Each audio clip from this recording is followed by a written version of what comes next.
emprendimiento con El Informante. Informes y consultas 11 62 10 76 52.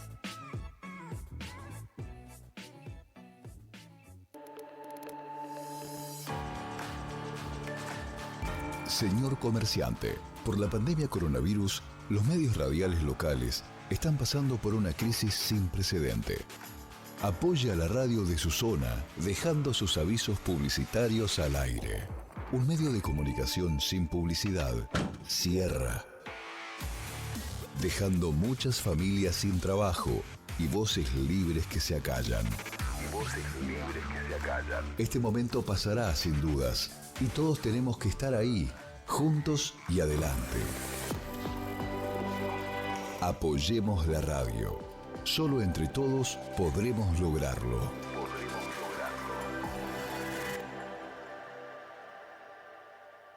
¿Te gustaría tener tu propio programa de radio? Súmate a la grilla de programación de El Informante y llega a miles de personas en Argentina y cualquier parte del mundo. Transmisión en vivo por redes sociales y apps. Email corporativo para cada programa y mucho más. Consultanos al 11 62 10 76 52. Ya está, volvimos. Fin de espacio publicitario. Así de rápido.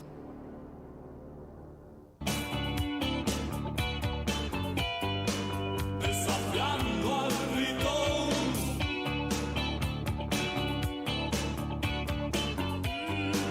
destruyendo mitos. Hola, buenas noches. En nuestro programa de dopamina nos encontramos con el licenciado Santiago Ruiz Díaz, psicólogo y sexólogo clínico, y quien les habla es Silvia Mínico, criminalista y docente. Recuerden que nos pueden escuchar por El Informante todos los jueves a las 23 horas o por nuestras redes, Spotify, YouTube, tanto de Silvia Mínico como del Informante, o consultarnos información sobre los programas hechos en Instagram, @dopamina, y pueden hacer consultas sobre sexología y temas relacionados a Santiago vía Instagram en @sexoterapia.oc. Muy bien, hola Santi, ¿cómo te va? ¿Cómo estás, Sil? Buenas noches. Buenas noches. Hoy vamos a hablar de deseo sexual y excitación. ¿Qué son? ¿Son lo mismo? ¿Los confundimos más seguido de lo que creemos? ¿Qué te parece, Santi? ¿Qué me puedes decir? No son lo mismo, pero solemos confundirlo, sí. Uh-huh. Se confunde la excitación con el deseo. Uh-huh. ¿Y qué es el deseo? Y el deseo es la motivación o el interés en las relaciones sexuales, hablando del deseo sexual, ¿sí? Después hay un término más grande en cuanto al deseo, pero el deseo sexual es puntualmente esta motivación o el interés en las relaciones sexuales. ¿Y la excitación? Es la respuesta física que acompaña la actividad sexual, como así también un estado fisiológico del deseo. Es como la parte más física del deseo, si se quiere. ¿Hay uno antes que otro? ¿Se dan a la par? Mira, si bien están relacionados, el deseo se dice que suele anteceder a la excitación y que también posibilita la relación sexual. A ver, empecemos con el deseo. Dale. Viste, yo antes decía que el deseo es un término más amplio. Sí. Bueno, en psicología solemos decir que el deseo tiene varios aspectos de donde se puede pensar. Primero, en términos psicoanalíticos, que es una rama de la psicología muy desarrollada por Freud, que mucha gente lo conoce por Freud, que Freud planteaba el deseo como como un término que implica satisfacción y disgusto a la vez, ¿no? O hablaba en realidad Lacan hablaba del goce, hablaba de un deseo como que nos satisface, pero también a veces nos impide, ¿no? O nos motiva, o a veces nos puede ser perjudicial. ¿Por qué? ¿Nos crean incomodidad, una cosa así?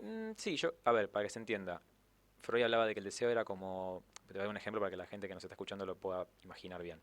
Imagínate que vos te subís arriba de un burro con una zanahoria en una mano. Y le mostrás la zanahoria al burro. El burro va a querer moverse para llevar a la zanahoria, nunca la va a alcanzar porque la tenés vos. Exacto. Y vos te vas a mover junto con el burro. El burro da un paso, la zanahoria da otro paso. Esta cuestión más inalcanzable del deseo, Freud la planteaba de ese modo para que se entienda que el deseo era una motivación y que a veces no alcanzar el deseo podía ser tan beneficioso como no, dependiendo de la persona, ¿no? Hay personas que encuentran en esto de tener un deseo, no sé, yo hoy deseo recibirme de, no sé, de la carrera universitaria en la que estoy estudiando. Y una vez que lo alcanzo, digo, bueno, ahora deseo ser un gran profesional o deseo ponerme un consultorio. Esa cuestión de ir modificando el deseo y avanzar en eso. Te motiva. Exactamente. Pero si yo en el camino de uno de esos motivos que tengo, donde el deseo me impulsa, a mí eso me juega en contra por mi forma de ser, ahí es donde podemos decir que el deseo ya no es tan beneficioso, sino que a esa persona habría que trabajar algo del deseo para ver qué onda. Eso en términos psicoanalíticos. Después tenemos una cuestión más cognitiva conductual, que es otra rama de la psicología, que plantea el deseo como el resultado de una integración inseparable entre aspectos sociales, como la historia, la cultura, y psicológicos, las vivencias, las emociones, las sensaciones, etc. Y por último, en sexología, puntualmente, que yo te hablaba del deseo sexual, consideramos a este tipo de deseo como la consecuencia de 3 componentes, que por ahí esto es lo que más nos interesa porque estamos hablando de excitación y de deseo. Pero para que se entienda ya lo que venimos hablando de deseo, para que sepan la gente qué es. Y estos 3 componentes que forman el deseo sexual son el impulso, el anhelo y el motivo. Entonces, vamos a decir que el deseo sexual tiene un impulso que es como una parte más comportamental, la parte más conductual. Que La implica parte más neurotransmisora. Puede ser, sí, que implica la búsqueda, ¿no? Que hace que a nivel neuronal y también físico busquemos la satisfacción en lo sexual. Después el anhelo, que ya es una cuestión más de las ganas, como nosotros lo entendemos como ganas, independientemente de ese impulso. Exactamente, el impulso. De ese torrente o torbellino de neurotransmisores. Después ya vamos a hablar de eso. Exactamente. Y también es independiente de la excitación, porque ojo, una cosa es la excitación, otra cosa es el deseo. Entonces, es distinto. Tenemos ese impulso, tenemos el anhelo, las ganas y el motivo, que es como el motor, el por qué yo deseo alguna cuestión sexual, ¿no? Exacto. Te voy a hacer una pregunta fuera de nuestro argumento que quizás me mates. Dale. ¿Qué pasa cuando hay deseo pero no hay excitación? ¿Qué pasa cuando hay deseo pero no hay excitación? Y básicamente encontramos respuestas sexuales en nuestro cuerpo que son propias de la excitación. Yo antes te decía que la excitación es una respuesta más biológica. Sí. Entonces encontramos respuestas sexuales, pero no hay esta parte del anhelo que nombrábamos recién, por ejemplo. No hay ganas. Entonces suele suceder. Hay una investigación que ahora no me acuerdo, está en el libro de Perez Tupinjá, se llama La ciencia del sexo. La verdad que no me acuerdo bien en qué parte. En ese libro él cuenta, él es un divulgador científico, cuenta varios experimentos y en uno de ellos dice que se investigó a muchas personas de Estados Unidos a las cuales se les presentaban imágenes pornográficas, pero que no eran de su interés, porque no les excitaba.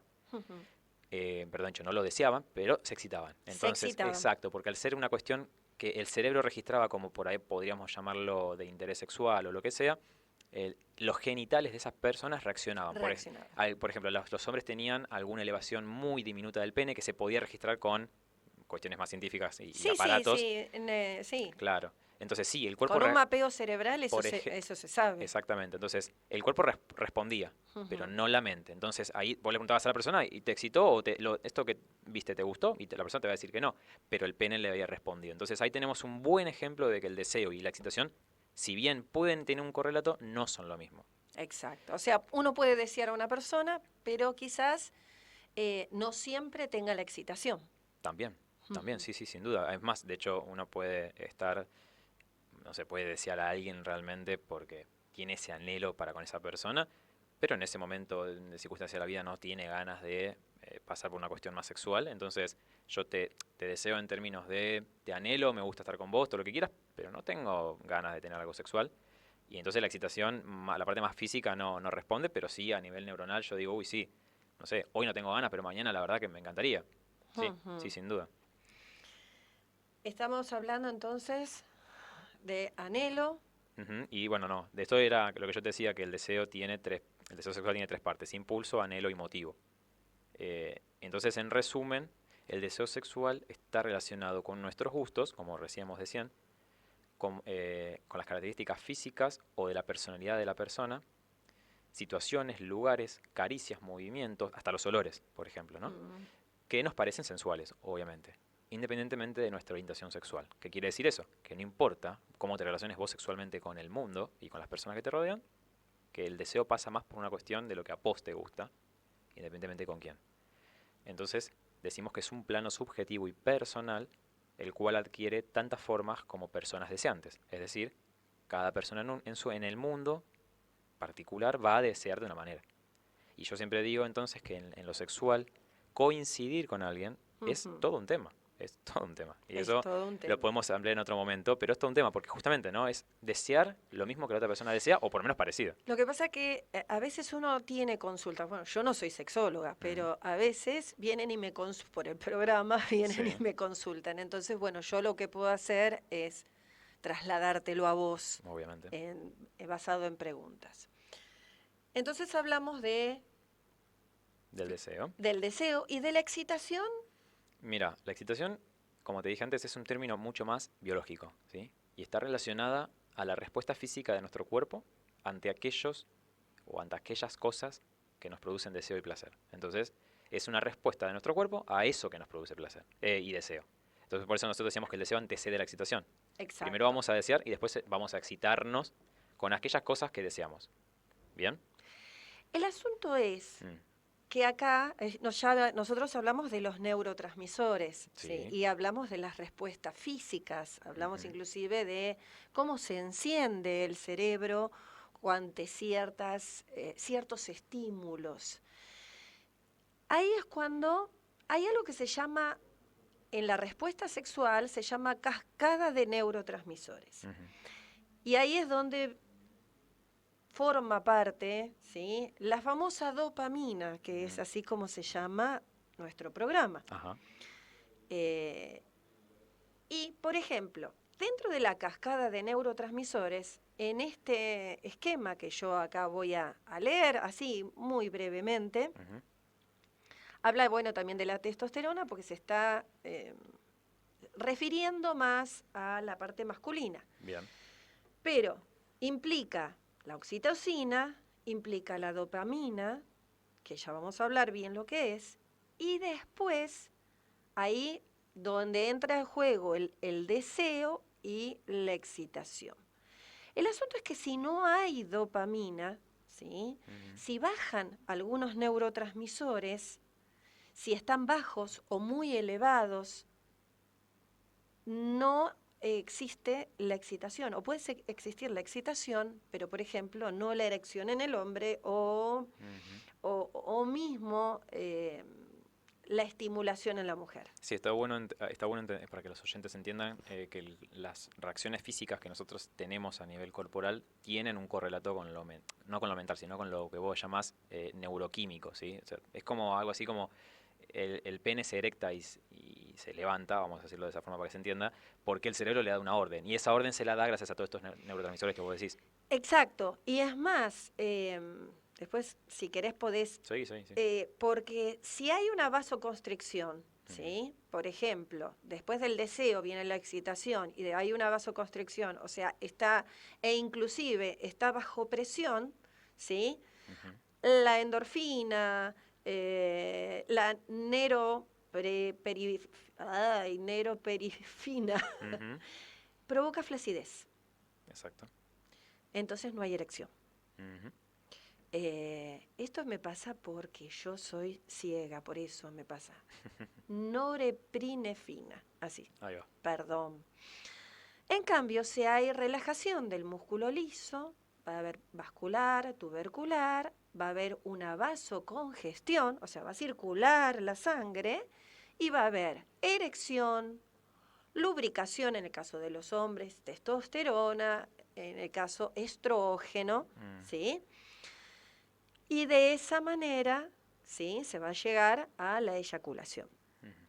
A ver, por favor, licenciado y sexólogo, corríjame, pero también las mujeres eyaculan. Sí, no nos vayamos de tema porque eso es un tema amplio, pero sí, las mujeres eyaculan. Tienen dos tipos de eyaculaciones, pero vamos a dejarlo Eso ahí. Lo vamos a dejar para otro programa. Sí, igual nos pueden consultar por Instagram, obviamente. Nos pueden buscar por Instagram y nos consultan. En Sexoterapia OC. Sí, señor. Sí, pregúntenle acá al licenciado. vamos a hablar brevemente. La dopamina es el circuito de la recompensa. Es un neurotransmisor que se encuentra en las regiones del cerebro que regulan el movimiento, la emoción, la motivación y los sentimientos de placer. Tanto el exceso como la deficiencia de esta sustancia química vital son la causa de varias enfermedades, por ejemplo el Parkinson o la adicción. O sea, si yo tengo una baja de dopamina, voy a necesitar, ahí viene con las adicciones, o una muy alta de dopamina. La dopamina se puede dar científicamente, químicamente, ¿sí? Y se trata de un circuito cerebral existente no solo en el ser humano, sino compartido con la gran mayoría de los animales. Es, por tanto, un sistema primitivo. De manera natural, este circuito es básico para la supervivencia del individuo y de la especie, ya que dependen de él actividades placenteras como la alimentación. Acá habla de reproducción. Sí, Vamos no a decir siempre. el Sexo, sí. Y que no me gusta poner sexo como reproducción, porque el sexo no siempre, sí, etcétera.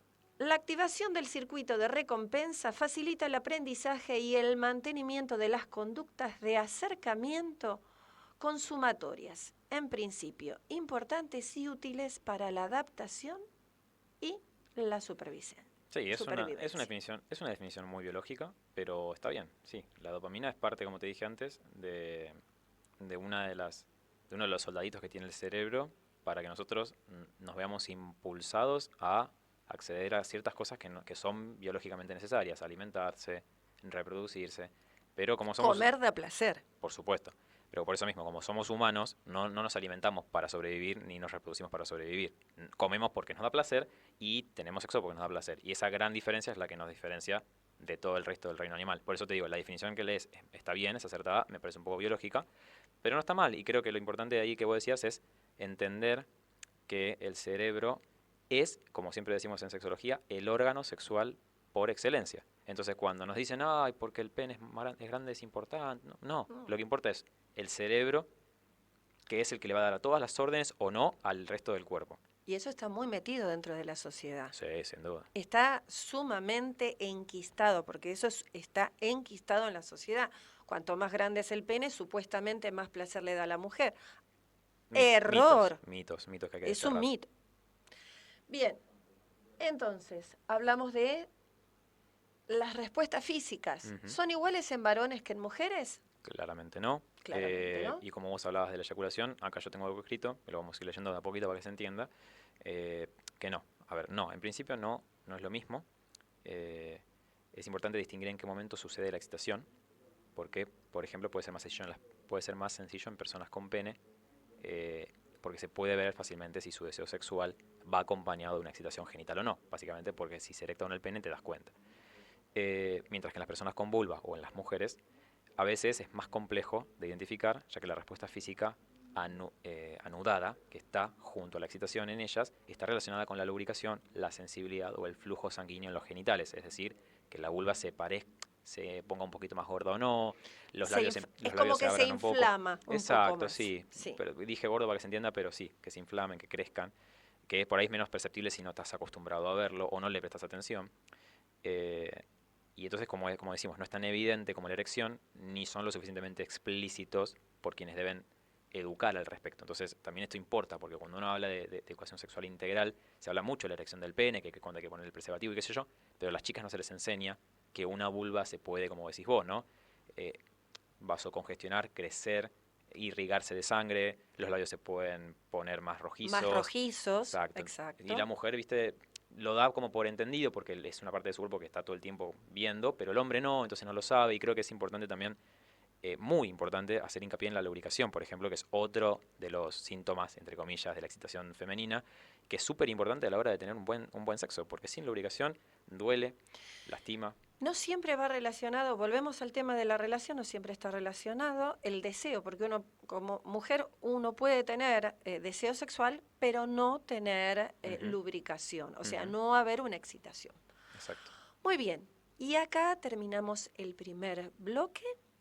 del programa. Vamos a un corte. Para quienes no saben, Sí. que nos están escuchando en Spotify, el segundo bloque va a salir en YouTube, no sale en Spotify, así que si quieren seguir escuchando, nos pueden buscar en YouTube. En ¿no? YouTube, en las páginas que ya dijimos al principio, Ujú. Silvia Mínico o elinformante.com. Sí, exactamente. Los esperamos en el segundo bloque.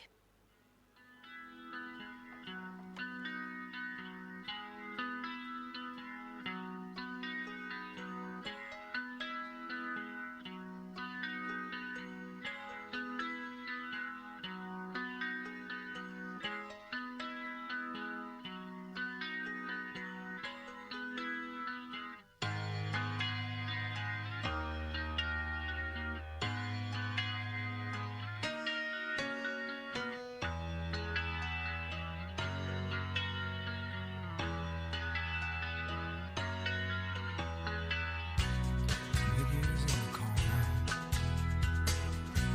with the black coat on,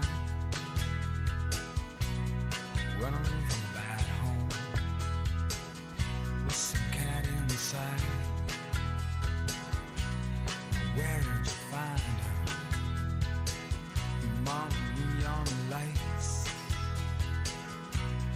haunt the streets outside. She says, stay with me. Beautiful girl, stay with me.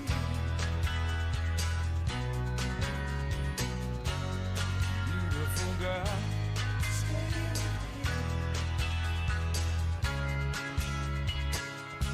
Do you wanna go home? From doorway to doorway, street corner to corner, neon ghosts in the city. And she says, stay with me. Stay with me. Stay with me. Stay with me.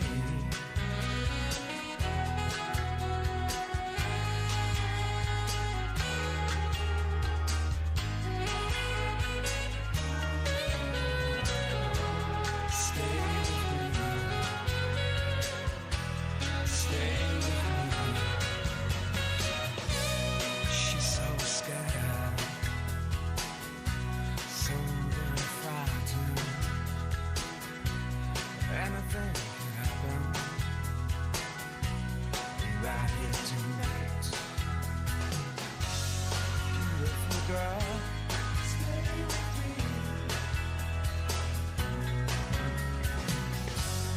Beautiful girl, stay with me.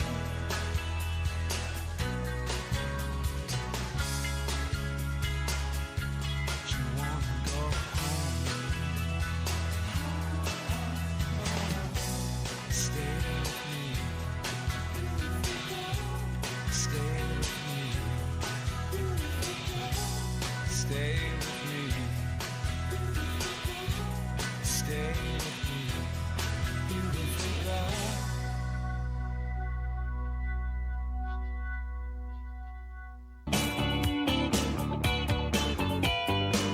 Desafiando al rito,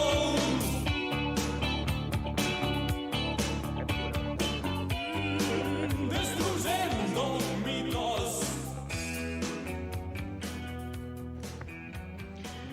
Muy bien, vamos al segundo bloque. Esto ya es para nuestros amigos del Informante y de nuestros amigos de YouTube. Ujú. Ya esta parte no va en Spotify. Y vamos a hablar de un caso actual, que es una jueza que ordenó suspender la ley de interrupción voluntaria del embarazo en la provincia de Chaco. Ya empezamos mal. Ya empezamos mal. Pero quiero hablar de este tema porque realmente me parece que a veces violan los derechos humanos. La magistrada Marta Beatriz Aucar de Troti, a cargo, empezamos mal, de Troti, o sea, ya apellido de casada, mal hecho, a cargo del juzgado en lo civil y comercial número 19 de resistencia, hizo lugar a una medida cautelar presentada por un grupo de ciudadanos y argumentó que la ley va en contra de la Constitución provincial. Es la primera medida cautelar en la que se le da lugar a un planteo de inconstitucionalidad de la vigencia de la ley 27.610. A ver, la ley de interrupción voluntaria del embarazo, ¿sí?, es una ley federal. Sí, ya está reglamentada. Ya está reglamentada. Ya entró en vigencia. Ayer, ¿no? Sí. Hoy estamos para que... No, antes de ayer. Pasa que esto lo estamos grabando... Esto lo grabamos un día 29. 29. ¿Y esto cuándo se reglamentó? ¿El 27 ya? El 27. Ah, bien. Si mal no me equivoco, pues me puedo equivocar.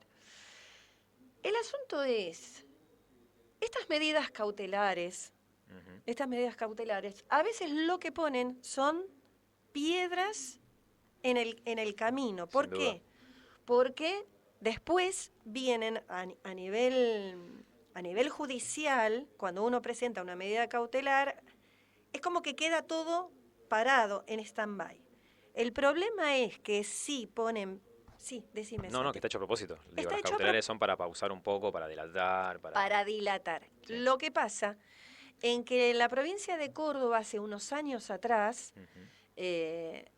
la ley que ya está estipulada desde 1921, que es la ley de interrupción del embarazo en caso de violaciones y minusválidos mentales, o cuando la madre corría peligro, ¿sí?, peligro de vida. O sea, la ley de la interrupción legal del embarazo ya que era válido desde 1921. ¿Qué pasa? Una organización, María Belén, o sea, juntamente con la Iglesia, ¿sí?, con la Iglesia Católica, una institución, presentó una medida cautelar y pasaron 7 años hasta que se pueda, o sea, en ese interín, muchas mujeres tuvieron que dar a luz. Muchas mujeres murieron.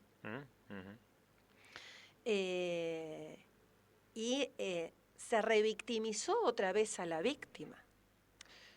A ver, sin duda. Y yo creo que lo que vos me comentás de la medida cautelar, que tomó 7 años en ser cuestionada, revocada, o por lo menos repensada.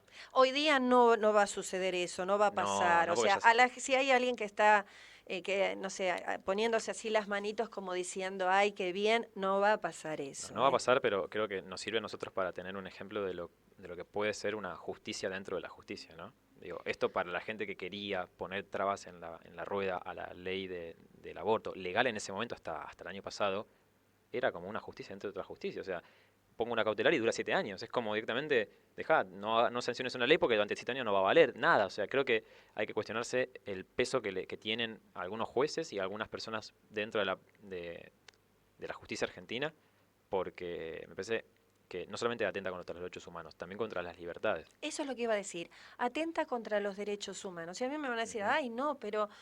Porque después del programa de la que nosotros hicimos acá en el programa de la interrupción legal del embarazo, que lo grabamos, lo emitimos el día 29 de diciembre, me llegaron un montón de comentarios o de instituciones donde decían, bueno, nosotros hacemos acompañamiento para que puedan transitar su embarazo y después...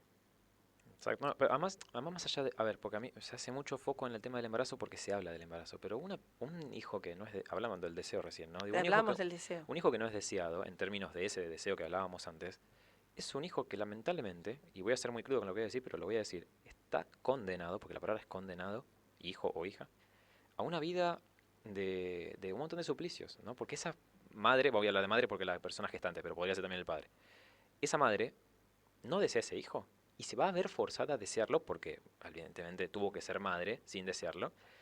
Y puede amarlo un montón. Nadie está cuestionando que no se ame a ese hijo. Porque estamos hablando de que no basta con amar. A mí me encanta este romanticismo extremo de los vínculos como, bueno, madre e hija se tienen que amar toda la vida, marido y mujer se tienen que amar toda la vida. No, existen padres de mierda, existen madres de mierda y existen vínculos de mierda. Exacto. Y entonces como también existen hijos que lamentablemente son el fruto de algo no deseado y que van por la vida siendo como el castigo o recibiendo el castigo por no haber sido deseado. Entonces, escuchás madres que tratan a sus hijos como si fuesen algún cero a la izquierda o les falta... Por tu culpa no hice tal cosa, no me pude realizar. Exactamente. Y ahí la victimización. Entonces, por eso, entonces muy lindo el acompañamiento que vos haces con esa madre embarazada, divino, perfecto. El hijo nace bien, nace sano, buenísimo. ¿Y después? A los 9 años, ¿qué hacemos con el nene? No, y aparte otra cosa. Entonces, mi respuesta siempre fue, bueno, yo te invito a que vayas a ver la cantidad de casos judicializados en los hogares que hay de tránsito en la Argentina o en los institutos donde está lleno de chicos judicializados, que los padres no aparecen. No. Que los padres no están. Y a ver, insisto, el que nos está escuchando, yo no estoy diciendo que todos los padres son una mierda. No, por Dios, ¿sí? no. Yo lo que estoy diciendo, no, porque viste, siempre está.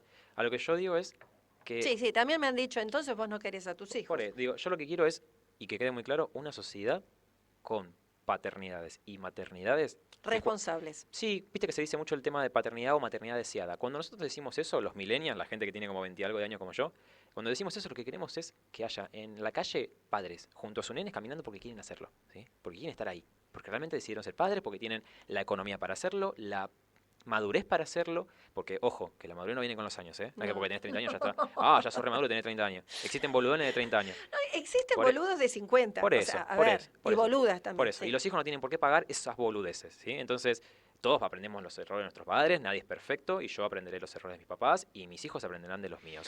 Pero yo quiero ser padre cuando pueda, no cuando me obliguen. Y no es lo mismo. Y aparte, también está todas estas cuestiones de las violaciones, que vuelvo a insistir, sí, bárbaro, desde 1921, pero hubo un montón de provincias donde no acataron eso y dejaron pasar semanas y semanas y semanas niñas de 10, 11, 12, niñas violadas.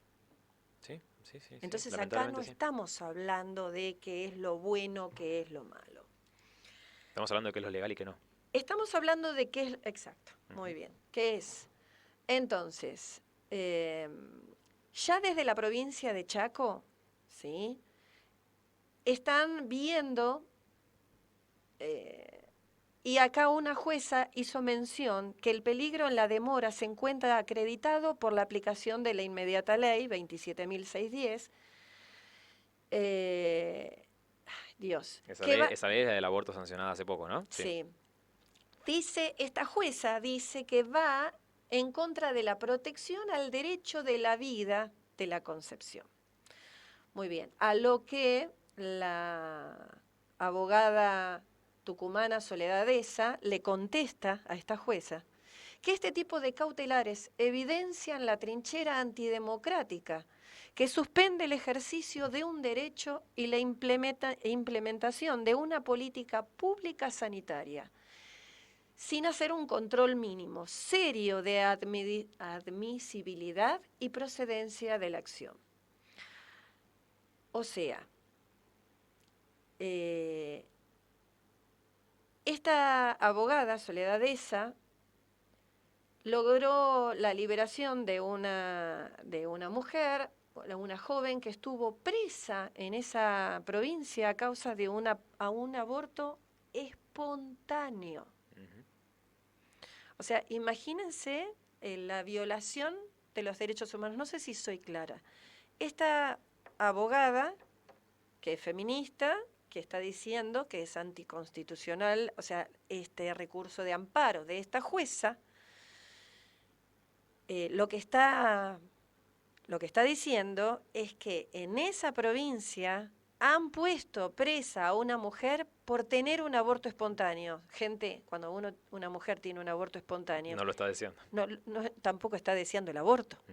No fue y se lo hizo. Tuvo un aborto espontáneo. Es lo ridículo de lo ridículo, sin duda. Entonces, es importante aclarar que todavía los derechos humanos, ¿sí? Todavía hay que bogar por los derechos humanos. Sí, yo me acuerdo que cuando se estaba por sancionar la ley en diciembre decían mucho esto de que si se sanciona es el primer paso, no es el último. tienen razón, porque una vez que se sanciona, después hay que tratar de que se cumpla, hay que empezar a educar en materia de esa ley, porque una ley te abre nuevas puertas, y como nuevas puertas se abren, hay que empezar a educar en esos términos, porque ahora ya no es una cuestión ilegal, entonces la gente ya no se puede amparar en eso, y creo que cada marco legal abre un abanico de posibilidades a la hora de educar. Y yo insisto, no quiero una sociedad que aborte como si fuese ir a comprar caramelos. No, la idea es no, a justamente ver, no es un educar. River, claro, es educar, no es Ujú. un River Boca, no No, estamos no, ni hablando pedo. de eso, no estamos hablando de que, bueno, entonces estoy en contra de la maternidad. No, No, no es para nada así. O sea, nadie, lo que estamos hablando es de derechos humanos, estamos hablando de salud pública, estamos hablando también de salvar Y sí, de legalidades. y de legalidades Ujú. sobre todas las cosas. Y acá, ¿vos querés decir algo más? No, nada, eso que vos estabas diciendo recién. Agregaría que también estamos hablando de materia de derechos logrados, y la ampliación de derechos en una sociedad es clave para poder seguir avanzando y para poder seguir creciendo. Si no, en este momento no estaría Chile discutiendo el aborto gracias a nosotros. Exacto. Y entonces no es casualidad, no es que ahora se puso de moda el aborto. Es No. que estamos hablando de ampliar derechos, de que Latinoamérica sea, por ejemplo, una sociedad mucho más abierta. Y en eso estoy orgulloso de que nuestro país haya sido un pionero junto a Uruguay, sin duda. Y me estaba olvidando de algo. Si por una de esas casualidades, no me acuerdo cómo se llama esto que tienen los médicos que pueden negarse El cargo de conciencia, al cargo de conciencia, pero tienen la obligación de derivarlo. de derivar. O sea, tienen la obligación, las obras sociales, los hospitales públicos, tienen la obligación inmediata. ¿Sí?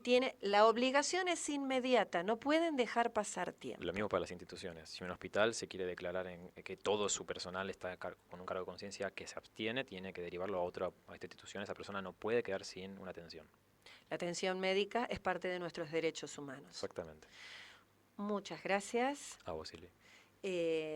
Y así terminamos una emisión más de Dopamina.